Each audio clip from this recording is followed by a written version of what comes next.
Hello everybody, I'm Vincenzo, here's Tim, here's Ralf, and the title of the presentation, as you can see, tries to resemble Pulp Fiction, and this is the reason why we are dressed this way. So this has also a meaning during the talk, because we will see that Ralf is going to solve some of our problems, like the wolf does in the film, and Tim is less tempered than me, so as a way to automatically find gadgets when it comes to return-oriented programming exploitation. So let's just start. So I will basically do the boring part of the talk, the introduction and the overview, and then Tim will explain the algorithm to find gadgets, and Ralf will talk about how to chain gadgets together by the means of a compiler.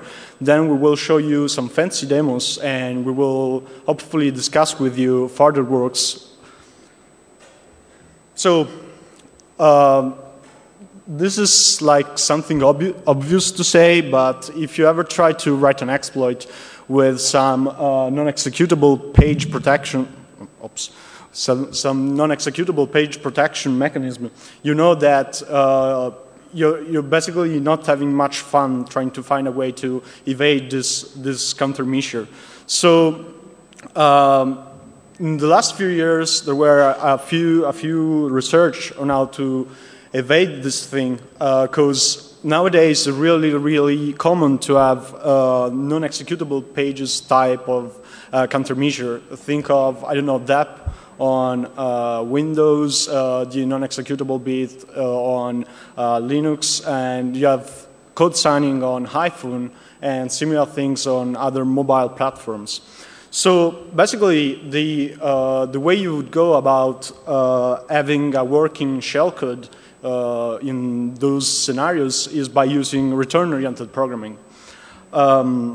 So basically, return-oriented programming, the entire point of this talk came out because of two reasons. The first one is that Tim had to graduate, and the second one is that I and Ralf were trying to write an exploit for pawn-to-own.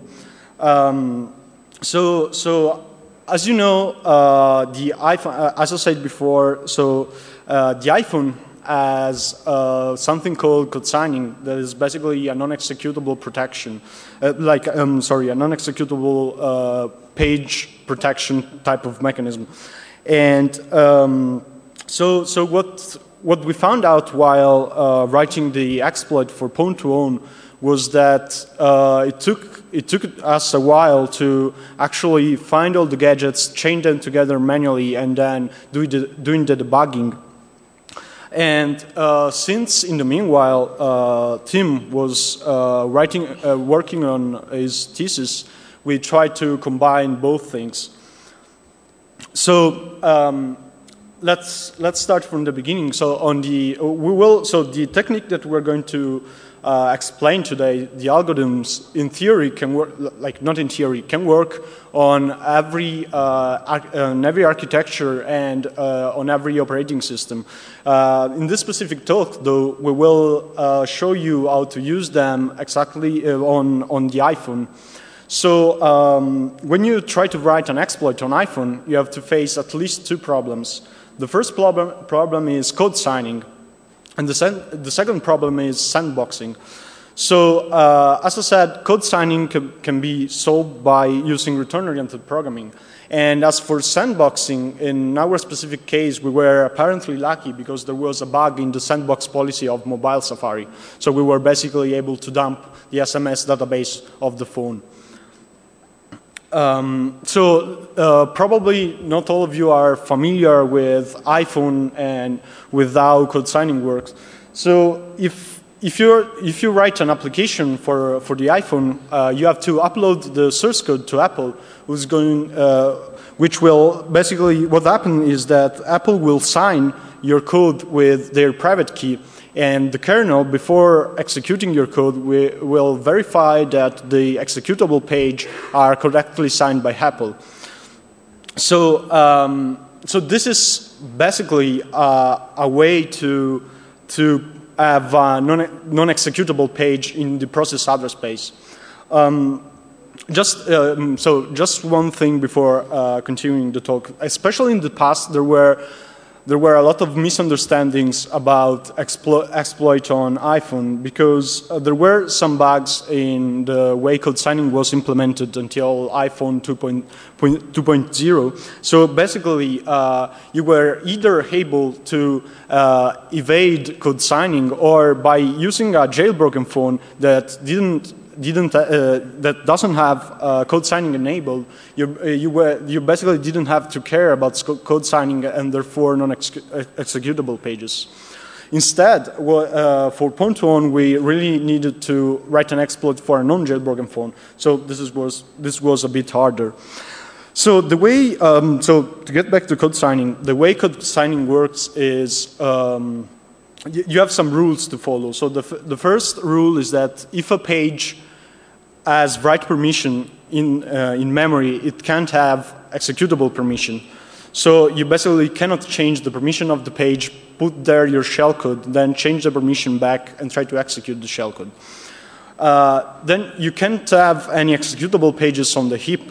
And finally, as I said, only a signed page can be executed. So usually, the way you solve this problem is, as I said at the beginning, return-oriented programming. So you can think of, so in this picture we have an attacker-controlled buffer and then a sequence of instructions that are basically executed when the exploit is launched. So the simplest way to look at return-oriented programming is that the attacker-controller buffer can be compared to a crafted stack. What you will have on this stack are addresses of instruction in the text segment of libraries or the main executable. And you will then have a bunch of variables that need to be used by those gadgets while they run. So what you're trying to do here is, okay, get a few different gadgets, chain them together so that you're able to have a meaningful payload. And what happens basically when your shellcode is first executed, it will at some point reach what is called a return sequence. A return sequence basically will pop the next instruction pointer from the stack. And this way you're able to continue the execution using your payload. So return-oriented programming basically consists of three parts. Find the gadgets in the libraries or in the main executable, and then chain them together to form a payload, and finally you want to test the payload on your target. So let me just say one thing is, and on most mobile platform nowadays, you don't have address space layout randomization. So this means that you can, you can basically find gadgets in every library and in every main executable in the address space. This makes things way easier for us because we have lots of available gadgets to use. So now Tim is going to explain how to find gadgets in a given executable, and then Ralf is going to explain how to chain them together, and I will finally show you how to test your payload. So Tim? Yeah, hello everyone.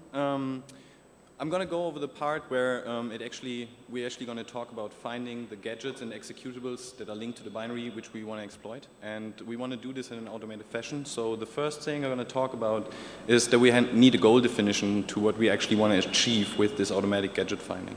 Then I'm going to motivate the whole thing so that we all know, okay, it's not the only thing, the iPhone, that we want to exploit here, so we have more motivation than only owning an Apple device, but also we want to own other devices of other vendors as well.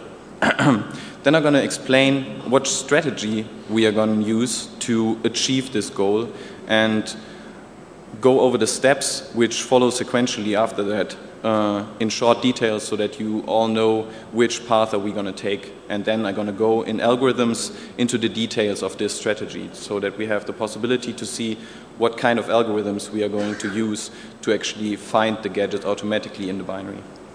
Then there is going to be like a short section over the results where I'm going to explain what the results of the automatic gadget finding are and how they can be used later on from the compiler that Ralf has written.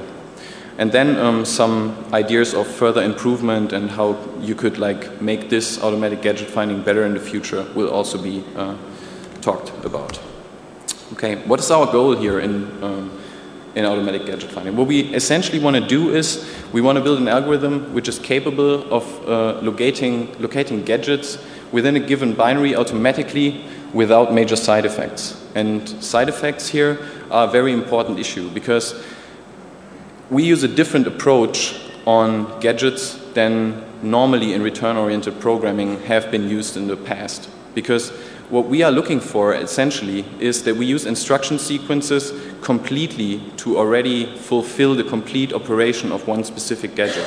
And we are not using single instructions before a return to achieve this goal. We are also not looking at the binary itself in a raw format, but we already use like the disassembly of the binary and original functions, so that we can use this representation of the binary to find instruction sequences which are not unintended but intended in the binary already. So what's the motivation to do this? We have like a whole lot of binaries, a whole lot of devices that today use ARM as their major platform to build upon.